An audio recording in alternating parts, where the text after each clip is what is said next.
Say happy birthday to the dollar bill. The iconic greenback was first produced 100 years ago, and in that time it has gone from a central bank stopgap to the world's reserve currency.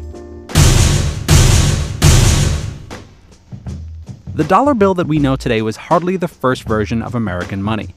During the Revolutionary War, there was the Continental Dollar, a paper currency used to pay for raising an army. Hyperinflation killed it off, and going forward, there were dozens of other versions of money. Private banks could issue private cash. The federal government sometimes printed its own bills. But the system continued to crash, and in one 35-year period, American money crashed 5 times. Congress eventually decided to wipe the slate clean and print a new official currency, the Federal Reserve Note. It was first printed in 1914. That year also marked the start of World War I. And pretty soon the US was lending lots of its new money to the Allies, mostly in dollar bills. During World War II, any country that needed a loan could secure one with gold, and in exchange, they would get a big pile of dollars.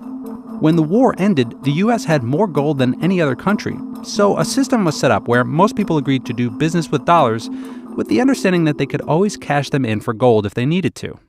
Eventually, the rest of the world economies recovered, and the US started to run low on gold reserves.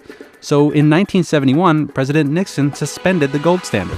The American dollar must never again be a hostage in the hands of international speculators. From that point forward, the American dollar was backed by the American government's promise.